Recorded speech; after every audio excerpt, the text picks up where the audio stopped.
تمام حاضرین سے التماس ہے شہدائے ملت جعفریہ کی بلندی درجات کے لیے صدر اسلام سے آج تک راہ محبت و ولایت میں جان دینے والوں کے لیے بالخصوص وہ محبان آل رسول جو دنیا سے چلے گئے اور بعد میں ان کا کوئی فاتحہ پڑھنے والا نہیں رہا، انہیں یاد کرتے ہوئے اپنے اپنے مرحومین کو یاد کرتے ہوئے اور بالاخص اس عشر مجالس کے بانیان سادات کرام کے مرحومین کی مغفرت اور بلندی درجات کے لیے ایک مرتبہ سورہ فاتحہ اور 3 بار سورہ توحید کی تلاوت فرما۔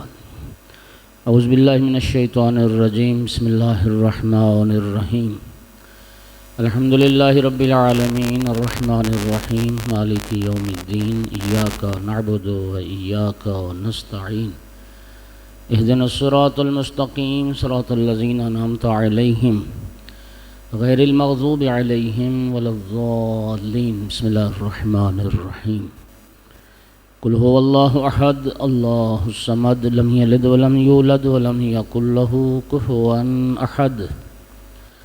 بسم اللہ الرحمن الرحیم، قل هو اللہ احد اللہ الصمد لم یلد ولم یولد ولم یکن له کفوا احد۔ بسم اللہ الرحمن الرحیم، قل هو اللہ احد اللہ الصمد لم یلد ولم یولد ولم یکن له کفوا احد۔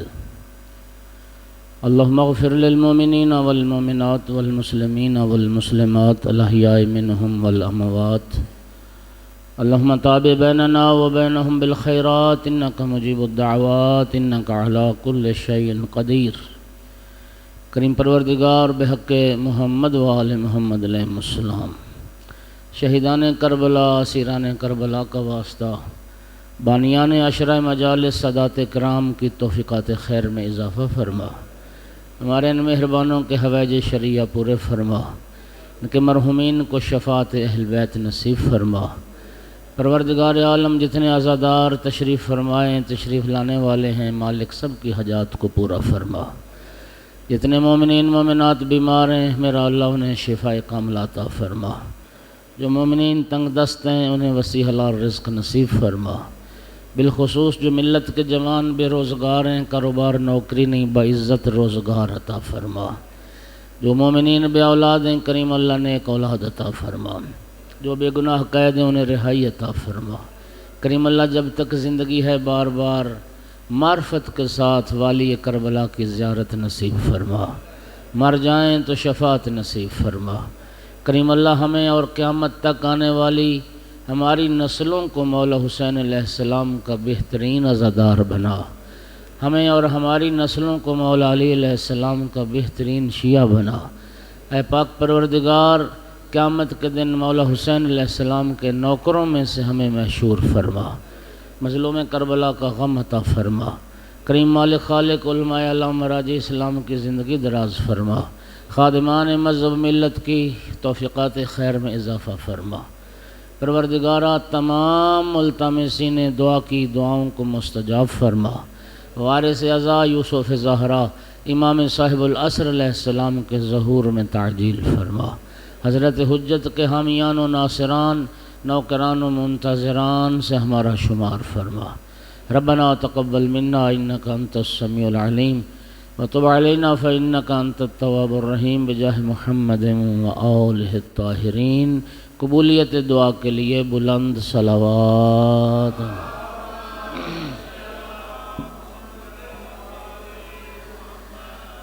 امام صاحب العصر علیہ السلام کے ظہور میں تعجیل کے لیے بھی بلند تر صلوات۔ اللہ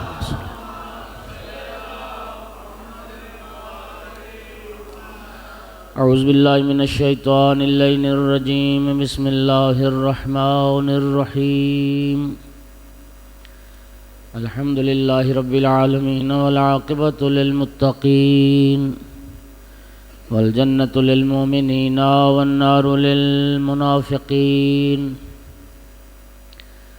الحمدللہ الذی جعلنا من المتمسکین بولایت علی بن ابی طالب واولادہ المعصومین۔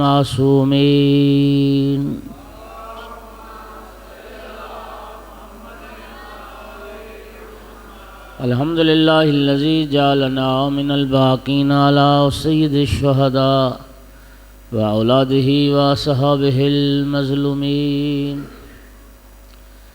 الصلاة والسلام والتحية والإكرام على رسوله الكريم شفيع المذنبين وأنيس الغريبين ورحمة للعالمين.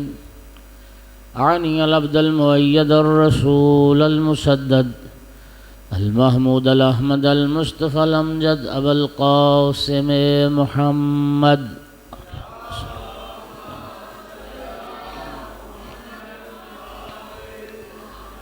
ثم الصلاة والسلام والتحية والإكرام على آله الطيبين الطاهرين المعصومين المنتجبين المنتخبين المظلومين، واللعنة الدائمة على أعدائهم ملعونين من يوم عداوتهم إلى قيام يوم الدين وبعد يوم الدين. أما بعد، فقال سبحانه وتعالى في كتابه المجيد: بسم الله الرحمن الرحيم. يا أيها الذين آمنوا إذا ناجيتم الرسول فقدموا بين يدي نجواكم صدقة ذلك خير لكم وأطهر فإن لم تجدوا فإن الله غفور رحيم. صلوات سارے حضرات.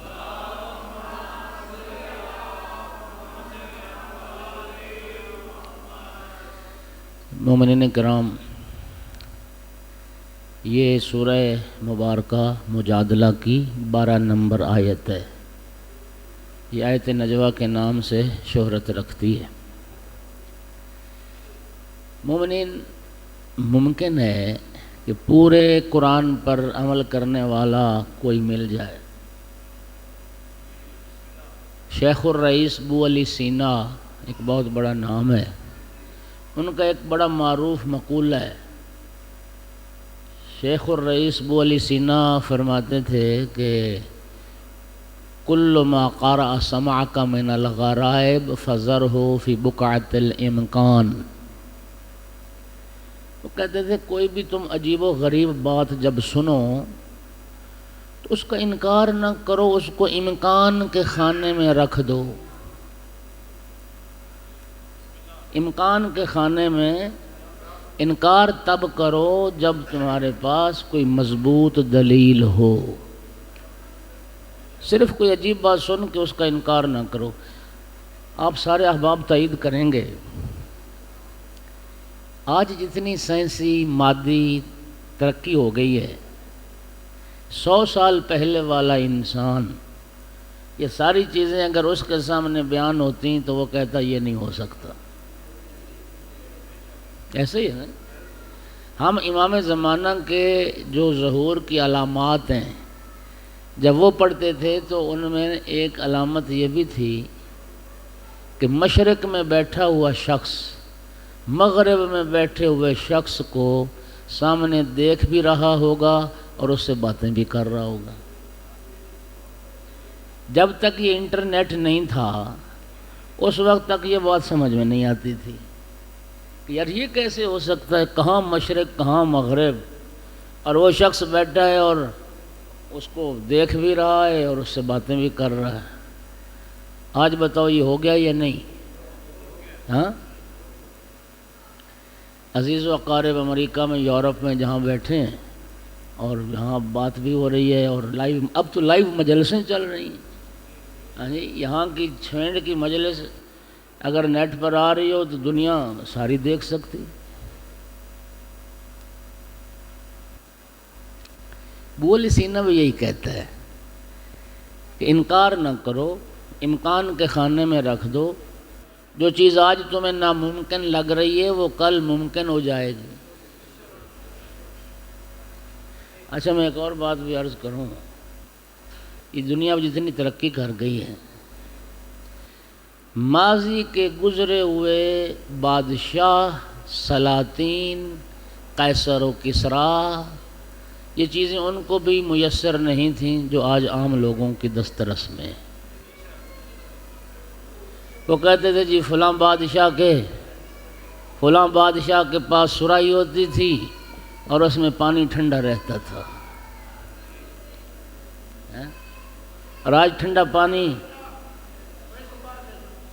پانی ٹھنڈا کرنے والی مشین ہر گھر میں۔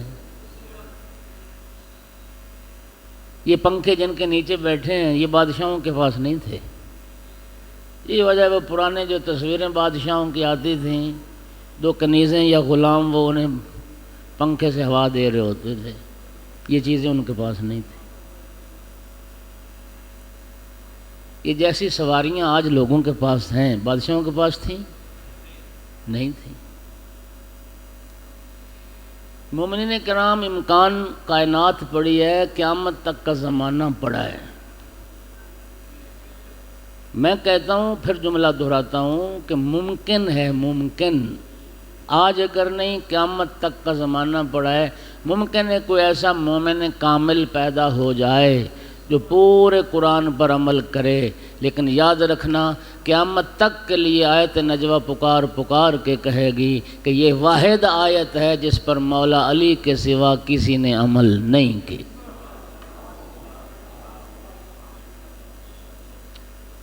آیت نجوہ پر جناب امیر علیہ السلام کے علاوہ کسی نے عمل۔ پھر حدیث دہراتا ہوں، مولا امیر فرماتے ہیں شیعہ سنی سب مفسرین نے لکھا ہے، یہ وہ بات نہیں ہے جو صرف اہل تشیع نے کی ہو۔ مولا امیر فرماتے تھے ان فی القرآن لآیۃ ما عمل بها احد من قبلی ولا یعمل بها احد من بعدی۔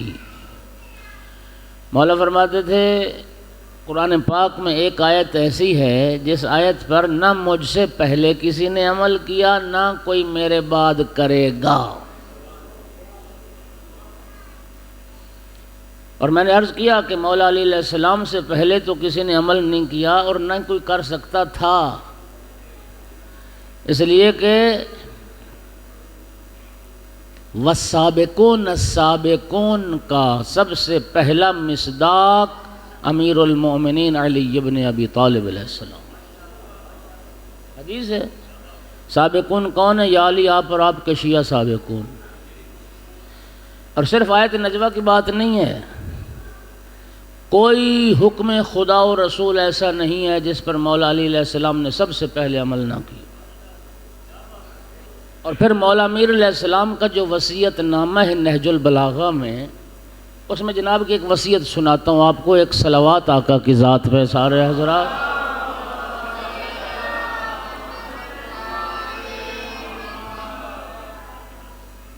یہ بچے ہمارا مستقبل ہے، ہمارا آئندہ ہے، انہوں نے نا تہذیب یہیں سے سیکھنی ہے، مجلس میں آنے کی، بیٹھنے کی۔ تو یہ جن کے بچے ہیں وہ ذرا اپنے بچوں کو اپنے پاس بٹھائیں، کنٹرول کریں، مجلس کا ماحول بھی خراب نہ ہو، تربیت کا فریضہ بھی ادا ہوتا رہے۔ صلوات پڑھ دیں سارے حضرات۔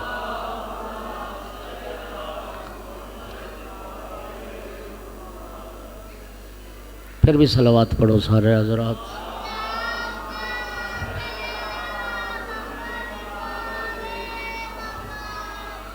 اب توجہ ذرا فرمائیے، نہج البلاغہ میں مولا امیر المومنین علیہ السلام کے 3-4 وصیت نامے ہیں۔ ایک وصیت نامہ جب مولا امیر المومنین جنگ صفین سے واپس آئے، اس وقت جناب حسنین کریمین کو وصیت فرمائی،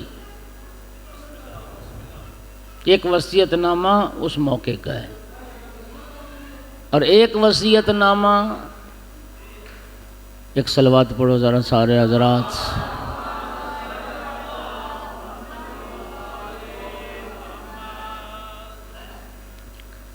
19 رمضان المبارک کی صبح کو ضرب لگی، 21 کو آقا کی شہادت ہے۔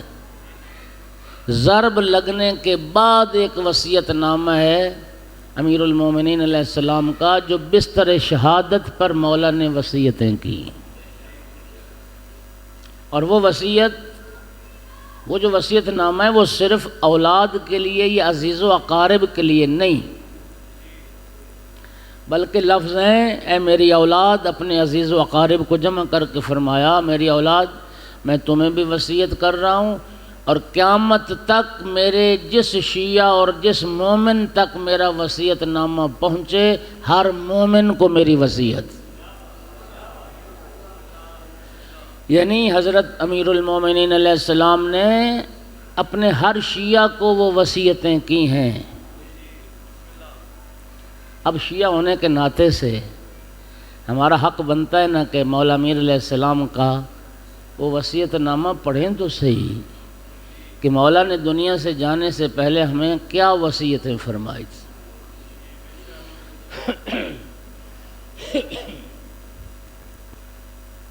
توجہ ہو رہی ہے؟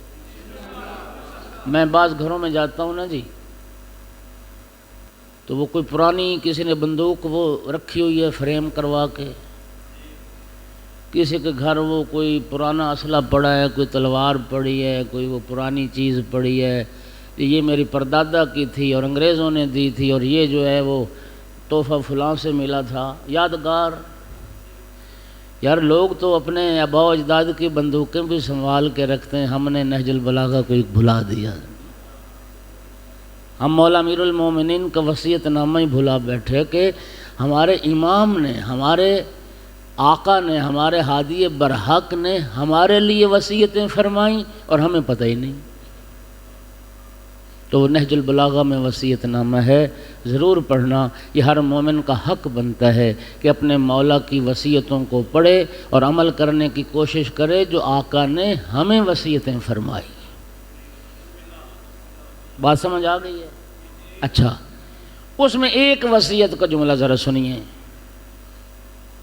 جو میرے موضوع سے تعلق رکھتا ہے۔ اللہ اللہ فی القرآن، میرے شیعو خدا را میں تمہیں قرآن کے متعلق وصیت کرتا ہوں، قرآن کے متعلق وصیت کرتا ہوں۔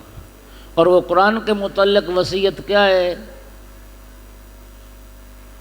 کہ مولانا فرمان علی یا مولانا مقبول احمد یا مولانا شیخ محسن علی نجفی کا ترجمہ قرآن خرید کے 5-7 غلاف چڑھا کے اوپر کر کے رکھ دینا گھر میں، یہ وصیت ہے؟ قرآن کے بارے کیا وصیت؟ سنو کیا وصیت فرماتے ہیں، اللہ اللہ فی القرآن لا یسبقکم فی العمل بہ غیرکم۔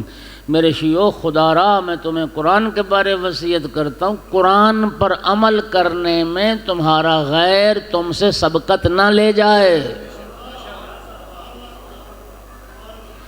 قرآن پر عمل کرنے میں تم سب سے آگے نظر آؤ جو علی والے ہو، اس لیے کہ رسول اللہ نے کیا فرمایا، القرآن مع علی وعلی مع القرآن، قرآن علی کے ساتھ ہے، علی قرآن کے ساتھ۔ 1.25 لاکھ صحابہ صحابیہ، 1.25 لاکھ کی شہرت ہے، 1,20,000 بھی لکھا، 10,000 بھی لکھا، اتنے صحابہ چھوڑ کے گئے رسول اللہ۔ کسی اور صحابی کے لیے پیغمبر نے نہیں فرمایا کہ قرآن فلاں کے ساتھ ہے۔ یہ شرف ہے ہمارے آقا کا کہ رسول اللہ نے فرمایا قرآن علی کے ساتھ ہے، قرآن اور مولا علی قرآن کے ساتھ۔ اب یہ جو سرکار فرما رہے ہیں قرآن علی کے ساتھ ہے، اس کا مطلب کیا ہے؟ کیا مولا علی علیہ السلام کی جیب میں قرآن ہوتا تھا کہ پیغمبر نے دیکھ کر فرما دیا آج قرآن علی کے ساتھ؟ یہ ظاہری ساتھ مراد نہیں ہے، اس لیے کہ یہ ساتھ امت پیغمبر میں بھی ایسے افراد مل سکتے ہیں جن کی جیب میں قرآن ہو، مل سکتے ہیں۔ تو پھر قرآن علی کے ساتھ اور علی قرآن کے ساتھ کا معنی علماء نے کیا کیا؟ علماء کہتے ہیں قرآن علی کے ساتھ، علی قرآن کے ساتھ کا مطلب یہ ہے، علی قرآن کے ساتھ ہیں، اس کا مطلب یہ ہے قرآن جو کچھ کہتا ہے مولا علی اس پر عمل کرتے ہیں، اور قرآن علی کے ساتھ کا معنی یہ جو کچھ علی کرتے ہیں اللہ اسے قرآن بنا دیتا ہے۔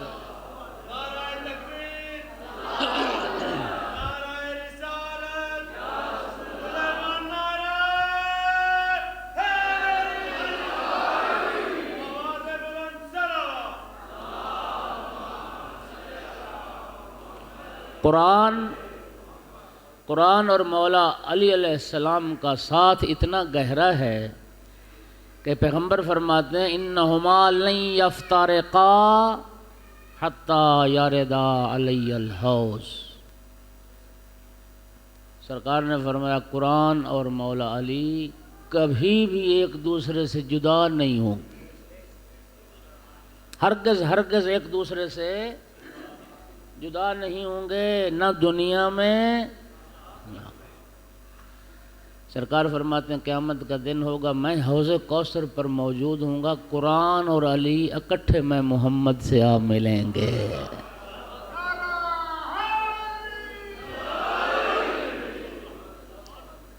ہمارے ایک بزرگ عالم دین اللہ ان کی روح کو شاد کرے، ان کا ایک بڑا خوبصورت جملہ ہے، سارے مقررین پڑھتے ہیں ان کا جملہ۔ وہ فرمایا کرتے تھے القرآن و علی وعلم القرآن کا ترجمہ کیا خوبصورت انہوں نے کیا۔ فرماتے ہیں اس حدیث کا معنی یہ بنتا ہے کہ اگر اللہ رب العزت قرآن کو انسان کی شکل میں نازل کرتا تو مولا علی کی صورت میں نازل کرتا،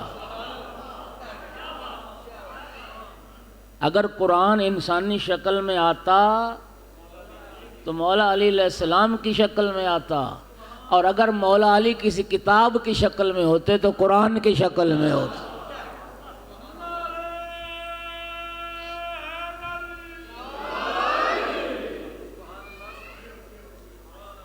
اچھا، اب مولانا نے یہ جو وصیت کی، میرے شیعو، میری اولاد جو سادات بیٹھے ہو، آپ کے دو رشتے ہو گئے، مولا علی کے شیعہ بھی ہیں، مولا علی کی اولاد بھی، ہاں، دو نسبتیں ہو گئیں۔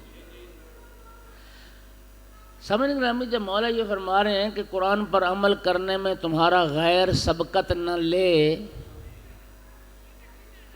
اب ایک قرآن کا فرمان اور سنیں، اصول قرآن لما تقولون ما لا تفعلون۔ قرآن کہتا ہے تم وہ بات کیوں کہتے ہو جس پر خود عمل نہیں کرتے، جس بات کو تم خود نہیں اپناتے ہو وہ بات کسی دوسرے کے کہنے کا تمہیں حق ہی نہیں۔ دوسرے کو تو ایک بندہ کہے ہاں جی سگریٹ نہ پیو اور خود وہ پیتا ہو تو اس کو تو کوئی حق نہیں پہنچتا نا جی۔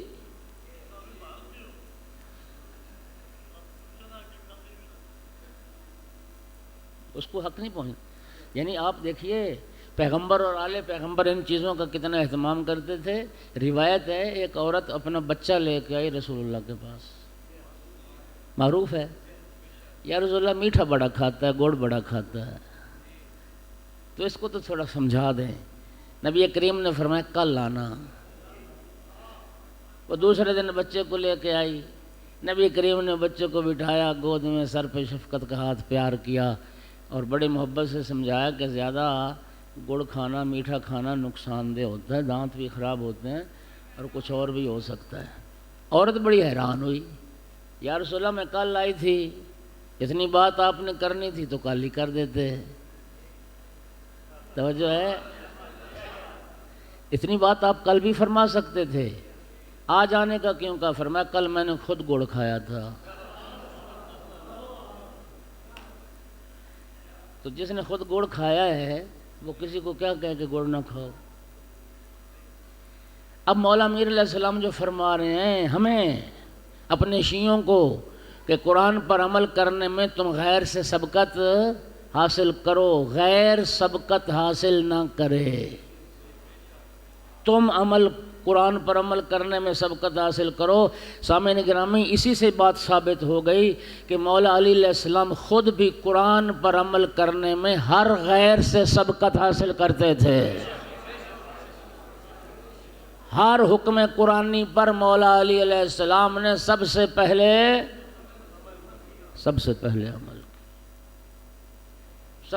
عمل کیا۔ اچھا، وہ جو ایک آیت قرآن اور سنانے کا وعدہ وہ یہیں سن لیں۔ اللہ پاک قرآن میں فرماتے ہیں فَقْرَؤْا مَا تَيَسَّرَ مِنَ الْقُرْآنِ، جتنا تمہارے لیے میسر ہو، جتنا آسانی سے پڑھ سکتے ہو اتنا قرآن پڑھو۔ یہ اللہ حکم دے رہا ہمیں کہ جس قدر ممکن ہے تمہارے لیے قرآن پڑھو۔ ہماری اب حالت یہ ہے کہ ہماری زندگی میں قرآن کا ٹائم ہی نہیں۔ غلط کہہ رہا ہوں میں؟ وہ جوانوں ناراض نہ ہونا، اس مجلس کی غرض کچھ حاصل کرنا ہے۔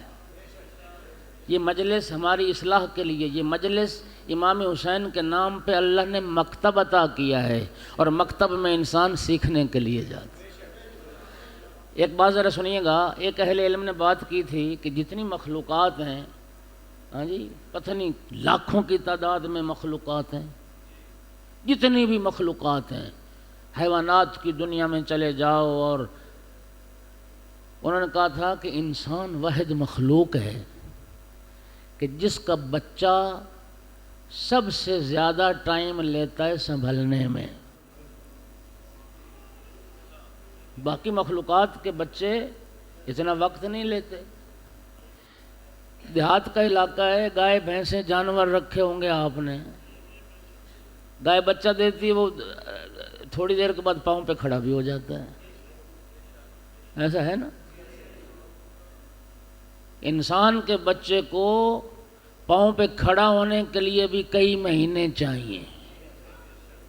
انسان کے بچے کو سر سنبھالنے کے لیے کتنا وقت چاہیے، اور پاؤں پر چلنے کے لیے 2 سال لگ جاتے ہیں انسان کے بچے کو۔ توجہ ہے؟ ایک اہل علم کا جملہ ذرا لطف لینا، انہوں نے کہا تھا کہ انسان کے بچے کو پاؤں پہ کھڑا ہونے کے لیے 2 سال لگ جاتے ہیں، انسان بننے کے لیے ساری زندگی لگ جاتی ہے۔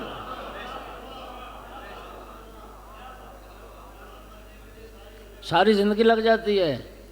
اور بھائی آپ تعجب نہ کریں، رب قرآن میں فرماتا ہے ممکن نہیں ہے، اللہ فرماتا ہے، توجہ کیجئے گا، کہ کچھ لوگ ایسے ہیں ان کی صرف شکل و صورت انسانوں والی ہے، حقیقت میں درندے ہیں، حقیقت میں وہ جانور ہیں، حقیقت میں وہ چوپائے ہیں۔ اولئک کل انعام، ہیں انسان، لیکن قرآن انہیں جانور کہتا ہے، قرآن انہیں چوپائے کہتا ہے۔ پھر اللہ فرماتا ہے نہیں، کچھ انسان ایسے ہیں انسانی شکل میں، بل ہم اضل، لیکن چوپاؤں اور ان جانوروں سے بھی بدتر۔ کربلا وہ یوم الفصل ہے، عاشور کا دن وہ یوم الفصل ہے کہ جس دن 2 طرح کے انسانوں کا تعارف ہوا کربلا میں۔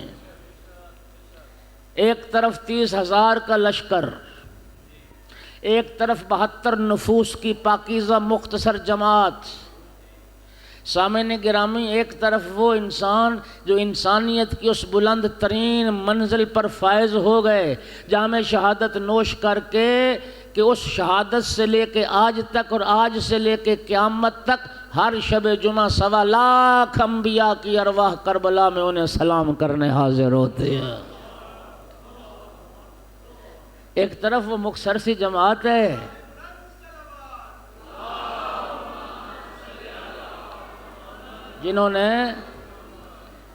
جنہوں نے انسانیت کی لاج رکھ لی، جنہوں نے انسانیت کا بھرم رکھ لیا، اور دوسری طرف کربلا کیوں واقع ہوئی ہے، دوسری طرف ہزاروں کا لشکر، اور ان کے چہرے پر جو نقاب تھی، مظلوم کربلا نے اور شہیدان کربلا نے ان کے چہرے سے وہ نقاب اتار دی اور کائنات کو دکھا دیا یہ انسان نہیں ہے، انسانی شکل میں درندے ہیں، انسانی شکل میں وحشی ہیں، جو بچوں پر رحم نہ کریں، جو عورتوں پر رحم نہ کریں، جو بوڑھوں پر رحم نہ کریں، جو رسول کی آل پر رحم نہ۔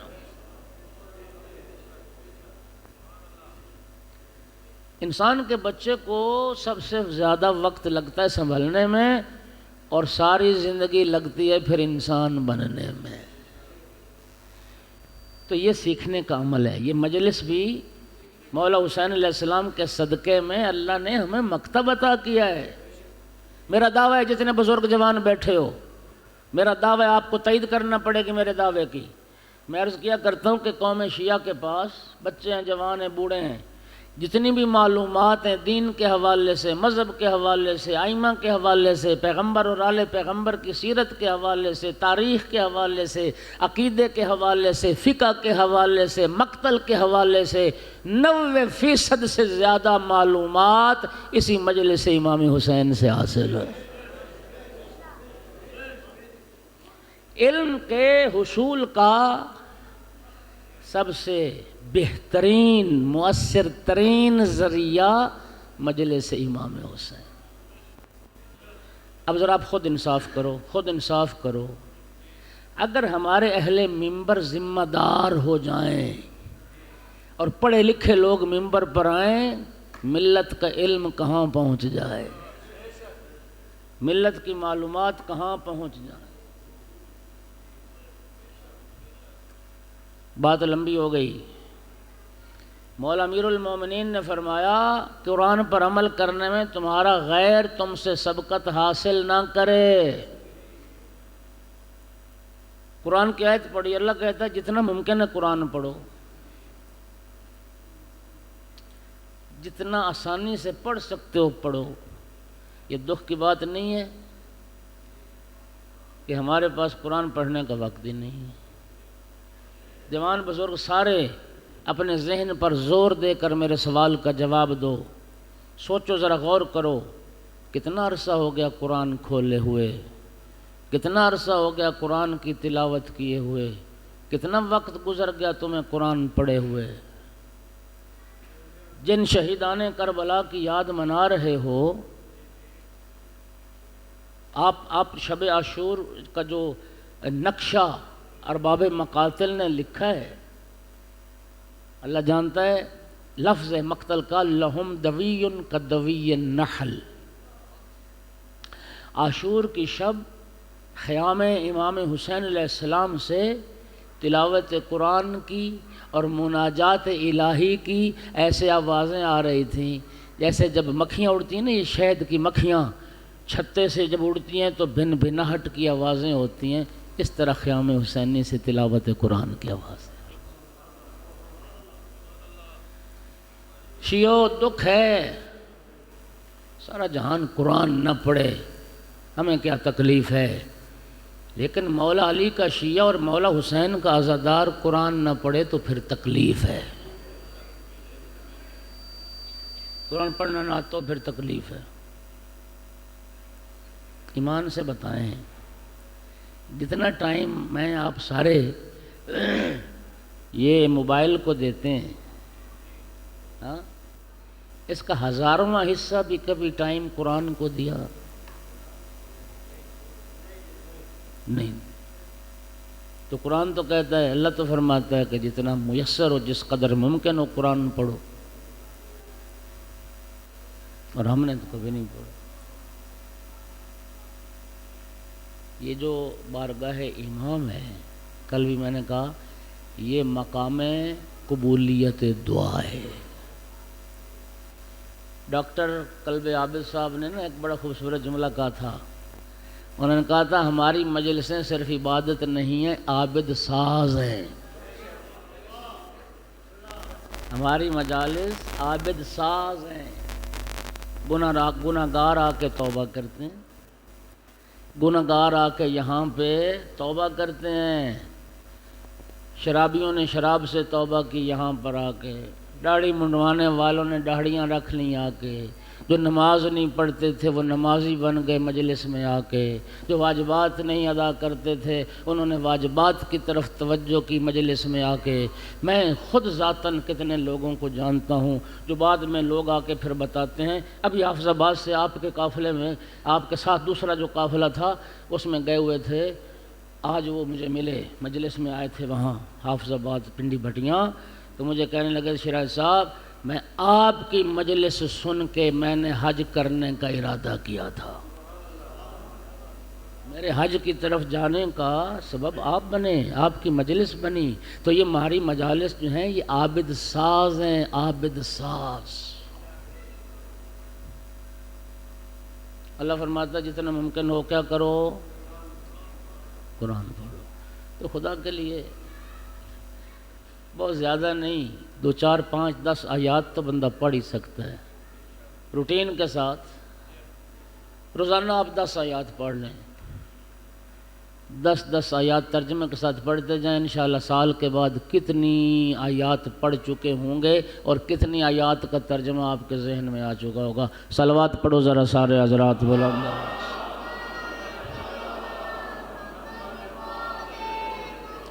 گھبرا تو نہیں رہے؟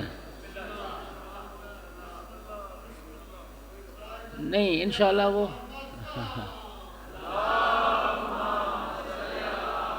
میں یہ بھی نا خطبہ جس طرح تعارفاً ایک جملہ کہہ دیتے ہیں کہ توجہ ہے، تو ظاہر توجہ تو کر رہے ہیں، مومنین سننے کے لیے آئے نا تو سن تو رہے. یہ ایک تعارفاً جملہ ہے.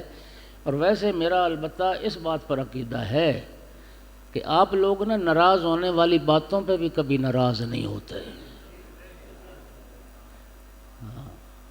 ایسی باتیں ہوتی ہیں ممبروں سے جہاں ناراض ہونا چاہیے. شرک بولا جائے آپ ناراض نہیں ہوتے، جھوٹ بولا جائے آپ تب ناراض نہیں ہوتے، غلط بیانی کی جائے تب ناراض نہیں ہوتے، علماء کی توہین ہو رہی ہو تب ناراض نہیں ہوتے. میں تو پھر مولا علی کا کلام سنا رہا ہوں. آپ صلوات پڑھ دو سارے بلند آواز سے.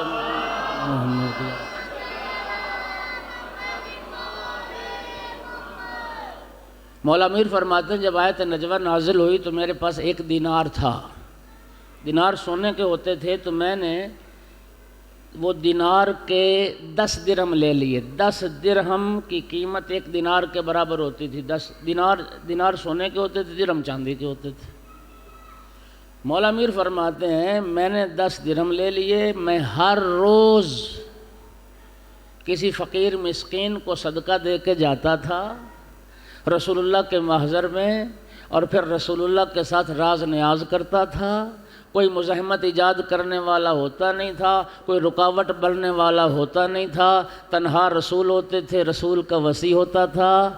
امیر المومنین پوچھتے تھے، پیغمبر عطا کرتے تھے. علامہ اختر عباس قبلہ نجفی کا جملہ ہے، وہ فرماتے ہیں ان 10 دنوں میں مولا علی علیہ السلام نے علوم و معارف کے خزانے سمیٹے ہیں. دینے والے کے ہاں بخل نہیں تھا، لینے والے کے ظرف میں کمی نہیں تھے.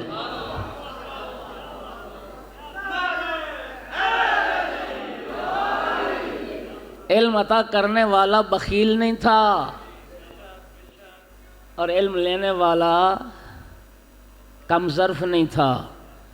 رسول اللہ کی جو رسالت کی ذمہ داریاں ہیں، رسول تو ساری کائنات کے لوگوں کے لیے معلم بن کے آئے ہیں. یعلمہم الکتاب والحکمہ. قرآن میں اللہ نے ذمہ داری رسول کی ایک یہ بیان کی ہے کہ رسول معلم ہوتا ہے، کوئی کتاب و حکمت کی تعلیم دیتا ہے. اور پھر سرکار کی حدیث بھی انما بعثت معلما، مجھے معلم بنا کے بھیجا گیا ہے، مجھے استاد بنا کے بھیجا گیا ہے، میں علم دینے کے لیے آیا ہوں.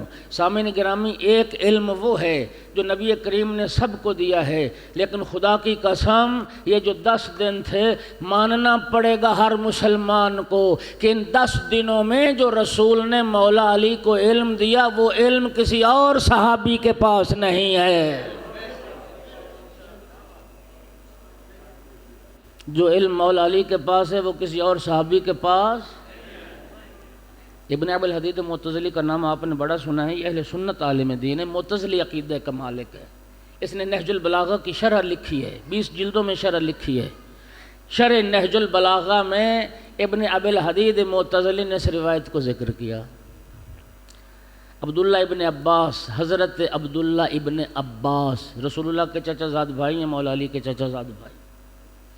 ابن عباس کو لقب دیا گیا حبر الامت، رسول اللہ کی امت کا عالم ابن عباس کو کہا گیا ہے. عالم امت پیغمبر. اب رسول اللہ کی ساری امت میں سے جس کو عالم امت کہا گیا ہو وہ بھی کوئی معمولی شخصیت تو نہیں ہوگی. ٹھیک ہے، اب روایت سنو. ابن عباس سے کسی نے پوچھا، ابن عباس تو حبر الامت ہے، تیرے علم کی مولا علی کے علم سے کیا نسبت ہے؟ ابن عباس کہتا ہے سنو، علمی و علم و اصحاب محمد کا قطرۃ من سبعۃ ابحر۔ ابن عباس کہتا ہے تم میرے علم کی بات کرتے ہو، میرا علم بھی اور تمام صحابہ کا علم بھی علی کے علم کے مقابلے میں ایسے جیسے قطرہ 7 سمندر کے مقابلے میں۔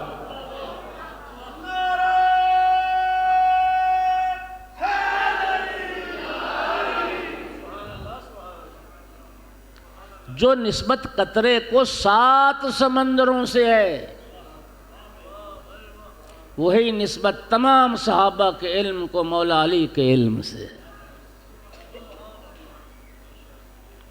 اب تمہیں سمجھ آئے گی حدیث کی گہرائی کی، کیوں فرمایا رسول اللہ نے انا مدینۃ العلم وعلی بابھا، شہر علم میں ہوں، دروازہ علی ہے۔ من اراد العلم فلیات علی الباب، جسے علم چاہیے وہ دروازے پہ آ جائے۔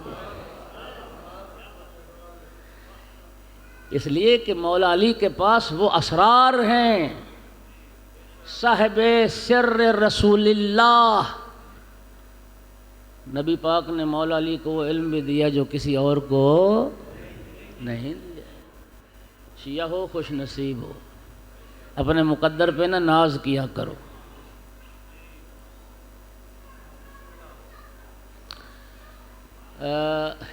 ایک زمانہ گزر گیا ہے، آپ سارے گواہ ہیں کہ شیعت کے خلاف کتنی نفرت پھیلائی گئی، ملک کے در و دیوار کالے کر دیے گئے، گالیاں لکھی گئیں، گالیاں دی گئیں شیعوں کو، کافر کافر کے نعرے لگائے گئے اور لکھے گئے۔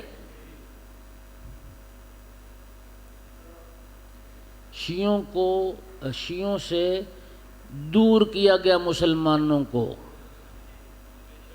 کیا گیا یا نہیں؟ میں ایسے گدیاں جانتا ہوں جہاں کے ان کے وہ جو پیر و مرشد ہوتے تھے نا، حالانکہ مرشد تو کہتے ہیں جو ارشاد کرے، نصیحت کرے، حق کی طرف دعوت دے، یہ ایسے مرشد ہیں کہ لوگوں کا مال بھی لوٹتے ہیں، لوگوں کا دین بھی لوٹتے ہیں، دنیا بھی برباد کرتے ہیں، آخرت بھی برباد کرتے ہیں۔ ایسا نہیں؟ ایسا ہی ہے بھئی۔ جو پیر مرید سے یہ کہ شیعوں کی مجلس میں نہیں جانا، نکاح ٹوٹتا ہے۔ ان کے پیروں نے، مولویوں نے فتوے دیے یا نہیں؟ یہ کوئی زمانہ جاہلیت کی بات نہیں ہے جو سوشل میڈیا کے جوان بیٹھے ہو مربوط۔ ابھی چند دن پہلے تھوڑا سا وقت گزرا ہے، ایک خبر آئی تھی کہ چنیوٹ میں کچھ اہل سنت بھائیوں نے ایک شیعہ کا جنازہ پڑھا، مولانا نے کہا سب کے نکاح ٹوٹ گئے۔ راتوں کو گھر جا کے ان کے دوبارہ نکاح پڑھے اور نکاح کی فیس جیب میں۔ یہ فتوے دیتے رہے یا نہیں؟ دیتے رہے۔ شیعوں کی مجلس میں جاؤ گے نکاح ٹوٹ جائے گا، شیعوں کا ذوالجناح دیکھو گے نکاح ٹوٹ جائے گا۔ وہ تو ہمارے ایک مناظر نے بڑا اچھا جواب دیا تھا، اس نے کہا بغیر کپڑوں کے گھوڑا دیکھو تو نکاح نہیں ٹوٹتا۔ صلوات پڑھ دو محمد و آل محمد۔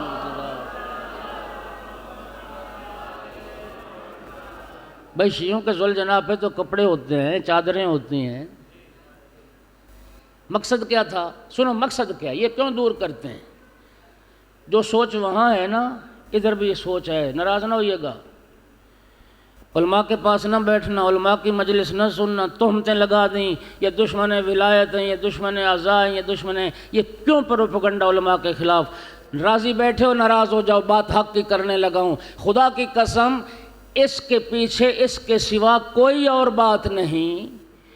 یہ سمجھتے ہیں کہ اگر عوام میں شعور آ گیا تو ہماری جہالت کون خریدے گا؟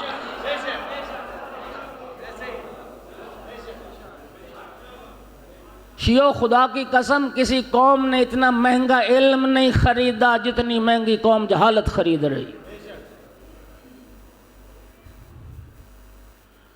اور یہ جو نکاح ٹوٹنے سے ڈرا ڈرا کے، یہ وہی مشرکین مکہ والا طریقہ تھا۔ رسول اللہ جب دعوت دیتے تھے نا اسلام کی، ابو جہل اینڈ پارٹی وہ لوگوں کو روکتے تھے، نہ جانا جو ان کی بات سن لیتا ہے وہ انہیں کا ہو جاتا ہے،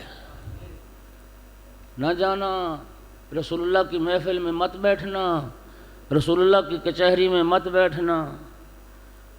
یثرب سے ایک وفد آیا، یہ چونکہ قبائل تھے نا تو قبائلی زندگی میں حلیف بھی ہوتے ہیں حریف بھی ہوتے ہیں، تو مدد مانگنے آئے کہ ہماری ایک قبیلے سے لڑائی ہے۔ ابو جہل نے کہا کہ ہم تمہاری مدد نہیں کر سکتے، یا ایک شخص نے نبوت کا دعویٰ کیا ہے، وہ کلام پڑھتا ہے، کہتا ہے یہ اللہ کی طرف سے وحی آتی ہے، ہمارے بتوں کو بھی وہ اچھا نہیں سمجھتا، تو ہم تو خود پریشان ہیں، تمہاری مدد کیا کریں۔ کعبہ ہر زمانے میں محترم رہا، زمانہ جاہلیت میں بھی مشرک اور کافر کعبہ کی زیارت طواف کرتے تھے۔ انہوں نے کہا اچھا مدد نہیں کرتے، چلتے ہیں کعبہ کا طواف کرتے ہیں، زیارت کرتے ہیں، واپس یثرب جاتے ہیں۔ اس نے کہا چھوڑو زیارت کو بھی، وہ شخص وہیں بیٹھا ہوتا ہے۔ تم نے اس کی باتیں سن لی نا، تم نے شیعوں کا لنگر کھا لیا نا، بس پھر ہو گئے۔ ہاں، انہوں نے کہا بھائی 500 میل کا سفر کر کے آئیں، زیارت خانہ خدا بھی نہ کریں، زیارت تو کریں گے، طواف تو کریں گے۔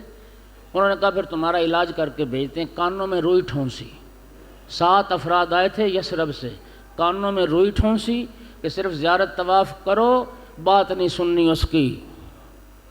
منڈی باؤدین والوں بندے آپ کی طرح سمجھدار تھے، انہوں نے کہا یار ہم سے بڑا کوئی بے وقوف ہوگا، ہم جب یثرب جا کے بتائیں گے کہ مکہ میں ایک شخص نبوت کا دعویٰ کرتا ہے اور کہتا ہے کہ رب کی طرف سے وحی آتی ہے، تو وہ لوگ ہمیں کہیں گے بے وقوفو، اس کی بات تو سننی تھی، اس سے ملاقات تو کرنی تھی، ہم کو جانور تھوڑی ہیں۔ انہوں نے روئی نکال دی کانوں سے، انہوں نے کہا ہم تو مل کے جائیں گے اس شخص کو، اس کی باتیں بھی سنیں گے، اس کا کلام بھی سنیں۔ اب جو آئے نا حرم میں، کعبہ کے پہلو میں رسول اللہ تشریف فرما تھے، سیدھے آقا کے پاس آئے، نبی کریم نے، دیکھیے کلام الہی کا اپنا اثر ہے، لیکن اس وقت تاثیر بہت بڑھ جاتی ہے جب کوئی معصوم تلاوت کرتا ہے، اور جب وہ ہستی تلاوت کرے جس کے قلب پر قرآن اترا ہو، اس وقت تاثیر کا کیا عالم ہوگا۔ خدا کی قسم نتیجہ دینے لگا ہوں، آئے تھے تو کافر تھے، مشرک تھے، بت پرست تھے، اور نبی کریم کی محفل سے اٹھے تو پہلے 7 مومن بن کے گئے یثرب میں، اسلام کے نمائندے بن کے گئے یثرب۔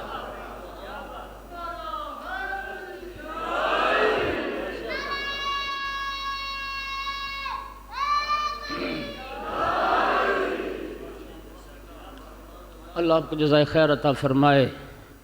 بات پھر رہ گئی، مولا علی فرماتے ہیں نہ مجھ سے پہلے کسی نے عمل کیا، نہ میرے بعد کوئی کرے گا۔ کیوں نہیں کرے گا؟ انشاءاللہ کل عرض کروں گا۔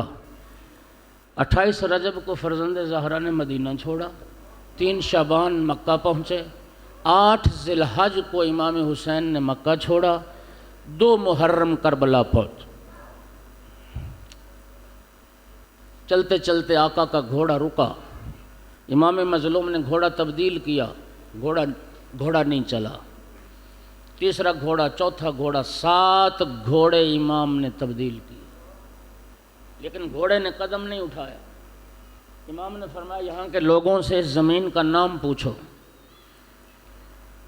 کسی نے کہا فرزند رسول اسے غازریہ کا علاقہ کہتے ہیں۔ مولانا نے فرمایا کوئی اور نام؟ فرزند رسول اسے نینوا کہتے ہیں۔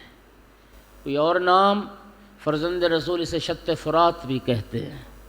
کوئی اور نام؟ ایک آواز یقال لہا کربلا، مولا اس زمین کو کربلا بھی کہتے ہیں۔ بس کربلا کا سننا تھا۔ مظلوم نے فرمایا واللہ ھذہ ارض کرب و بلا، بخدا یہ زمین یہ کرب و بلا کی زمین ہے۔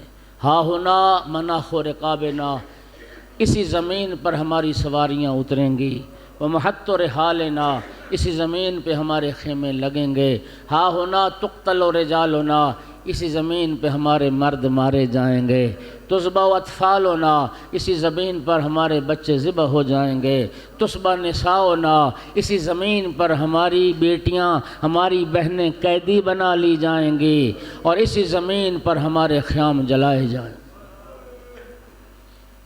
60,000 درہم کی وہ زمین، پورا خطہ کربلا بنی اسد سے خریدا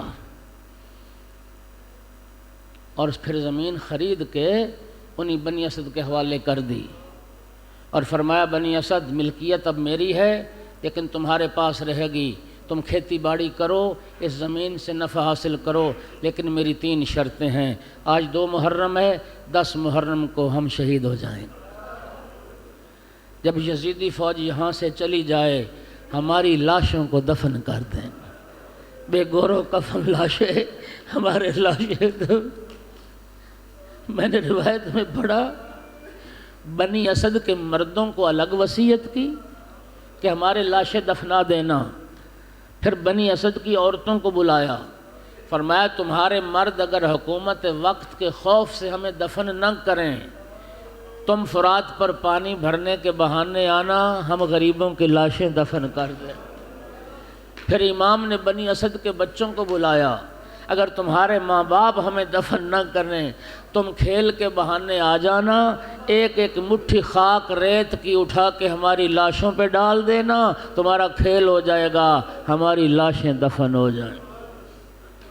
فرمایا پہلی شرط ہماری لاشیں دفن کر دینا، دوسری شرط میری قبر کا کوئی زائر آئے تو میری قبر کا نشان بتانا، میرے زائر کو میری قبر پر لے کر آنا، اور تیسری شرط جب کوئی میرا زائر آئے 3 دن انہیں مہمان رکھنا، 3 دن میرے زائر کی مہمانی کرنا۔ 2 محرم کربلا پہنچ کر امام حسین علیہ السلام نے 3 خطوط لکھے ہیں، ایک خط اہل کوفہ کو لکھا، ایک خط اہل بصرہ کو لکھا، ایک خط مولا حسین علیہ السلام نے حبیب ابن مظاہر کو لکھا۔ یہ مولا کے بچپنے کا دوست ہے۔ میں نے پڑھا مقتل میں حبیب وہ شخصیت ہے، کسی صاحب معرفت نے جناب حبیب کو عالم خواب میں دیکھا، جنت کے محلات حور و قصور، لیکن جناب حبیب کے چہرے پر اداسی تھی۔ حبیب آپ جنت میں اداس کیوں نظر آ رہے ہیں؟ آپ نے تو فرزند رسول پر جانیں قربان کی ہیں۔ جناب حبیب کہتے ایک حسرت مجھے اداس رکھتی ہے، ٹھیک ہے میں نے فرزند زہرا پر جان قربان کی، میری حسرت یہ کاش اللہ مجھے ایک بار اور زندگی دے دیتا، میں دنیا میں جا کے حسین کے رونے والوں میں شامل ہو جاتا، میں حسین پر گریہ کرنے والوں میں شامل۔ جناب حبیب صحابی رسول بھی ہے۔ امام حسین علیہ السلام نے ایک خط جناب حبیب کو لکھا، بسم اللہ الرحمن الرحیم، من حسین ابن علی الی الرجل الفقیہ حبیب ابن مظاہر الاسدی۔ یہ خط ہے فرزند علی حسین کی طرف سے ایک مرد فقیہ کے نام۔ جناب حبیب کی عظمت کو محسوس کرو، وقت کا امام جس کو رجل فقیہ کے لقب سے یاد کرے، وقت کا امام جسے مرد فقیہ کے لقب سے یاد کرے۔ اما بعد فإنا نزلنا کربلا، خط کا مضمون پڑھ رہا ہوں۔ مظلوم نے لکھا حبیب ہم کربلا پہنچ گئے ہیں، وأنت تعلم قرابتنا من رسول اللہ، حبیب تو جانتا ہے میرا رسول سے کیا رشتہ ہے۔ ان ارادت نصرتنا فاقدم الینا عاجلا، حبیب ہماری مدد کا ارادہ رکھتے ہو تو جلدی کربلا پہنچو۔ قاصد کو خط دیا، کوفہ کی فضا بڑی عجیب، راستے مسدود، جاسوس ابن زیاد کے پھیلے ہوئے، بڑی مشکل سے امام کا قاصد جناب حبیب کے دروازے پر پہنچا۔ دوپہر کا وقت تھا، جناب حبیب زوجہ کے ساتھ کھانا کھا رہے تھے۔ دق الباب ہوا، حبیب دروازے پہ، کون؟ انا برید الحسین، ایک آواز آئی میں حسین کا قاصد آیا ہوں۔ جناب حبیب نے دروازہ کھولا، قاصد نے مولا کا خط دیا، جناب حبیب نے خط لیا، بوسہ دیا، آنکھوں سے لگایا، خط کو کھولا، خط کو پڑھا۔ جناب حبیب کی زوجہ نے پوچھا حبیب کس کا خط ہے؟ فرزند زہرا کا خط ہے۔ کیا لکھا فرزند زہرا نے؟ فرمایا کہ انہوں نے لکھا کہ میں کربلا آ گیا ہوں اور تم میری مدد کے لیے کربلا پہنچو۔ زوجہ پوچھتی حبیب پھر کیا ارادہ ہے؟ حالات اتنے سنگین تھے، باپ بیٹے سے دل کی بات نہیں کرتا، شوہر بیوی سے دل کی بات نہیں کرتا۔ جناب حبیب زوجہ کے ایمان کو پرکھنے کے لیے کہا قاسم کی ماں تو جانتی ہے میں بوڑھا ہو چکا ہوں، تلوار نیزہ چلانے کی مجھ میں سکت نہیں ہے۔ خدا جانتا ہے تاریخ کا لفظ ہے، جب حبیب نے یہ جملہ کہا نا، جناب حبیب کی زوجہ کہتی ہے حبیب تجھے حیا نہیں آتی؟ زہرا کا لال تجھے نصرت کے لیے بلائے اور تو بہانے کرے۔ پھر کہا قاسم کی ماں میں اگر چلا گیا ابن زیاد گھر برباد کر دے گا، تم قید ہو جاؤ گے، فصلیں اجاڑ دے گا۔ غیرت ایمانی سے اٹھی، اپنے سر سے چادر اتار کے حبیب کے سر پہ دی اور کربلا کا رخ کر کے کہتی ہے فرزند زہرا کاش میں مرد ہوتی، میں آتی آپ کی نصرت کے لیے۔ جب زوجہ کے ایمان کو پرکھ لیا، اب جناب حبیب کہتے قاسم کی ماں گھبرا نہیں، کل جب آئے گا نا قیامت کا دن، قیامت کے دن میں حسین کی ماں کے سامنے تجھے شرمندہ نہیں ہونے دوں گا، میں تجھے سرخرو کر دوں گا، میں جاؤں گا کربلا فرزند زہرا کی نصرت کے لیے۔ بس خط لیا، جناب مسلم ابن اوسجہ کے دروازے پر آئے۔ یہ جناب مسلم بھی رسول اللہ کے صحابی ہیں۔ دق الباب کیا، جناب مسلم کی زوجہ نکلی، حبیب نے پوچھا بھائی مسلم کدھر ہیں؟ جناب مسلم کی زوجہ کہتی ہے داڑھی کو خضاب کرنا چاہتے تھے تو مہندی لینے بازار تک گئے ہیں۔ جناب حبیب بھی پیچھے پیچھے چلے گئے، دکان پہ دیکھا جناب مسلم مہندی خرید چکے ہیں۔ جناب حبیب نے فرمایا مسلم بھائی میں تمہاری تلاش میں تمہارے گھر گیا، تمہاری زوجہ نے بتایا کہ تم خضاب کے لیے مہندی خریدنے آئے ہو۔ مسلم بھائی جملہ سننا، مسلم بھائی میں تمہیں ایک ایسے خضاب کی خبر دینے آیا ہوں، اگر وہ خضاب داڑھی پہ لگاؤ گے قیامت تک رنگ نہیں اترے گا۔ مسلم کہتا حبیب کھل کے بات کرو، کیا کہنا چاہتے ہو؟ مسلم یہ فرزند زہرا کا خط ہے، مولا حسین کربلا پہنچ گئے ہیں، ہمیں مدد کے لیے بلایا ہے، بس یہ سننا تھا۔ جناب مسلم نے مہندی زمین پہ دے ماری، فرمایا اب یہ ریش اس مہندی سے خضاب نہیں ہوگی، سر کے خون سے خضاب ہوگی۔ فرزند زہرا کی نصرت میں عزادارو جناب حبیب اور مسلم نے کوفہ سے نکلنے کا ارادہ کیا۔ جناب حبیب نے اپنا گھوڑا اپنی تلوار غلام کے حوالے کی کہ خفیہ راستوں سے ہوتے ہوئے کوفہ سے باہر فلاں مقام پہ پہنچو، میرا انتظار کرو۔ جناب حبیب کو پہنچنے میں دیر ہو گئی۔ حبیب کے غلام نے دیکھا کہ حبیب کا گھوڑا رو رہا ہے، گھوڑا آنسو بہا رہا ہے۔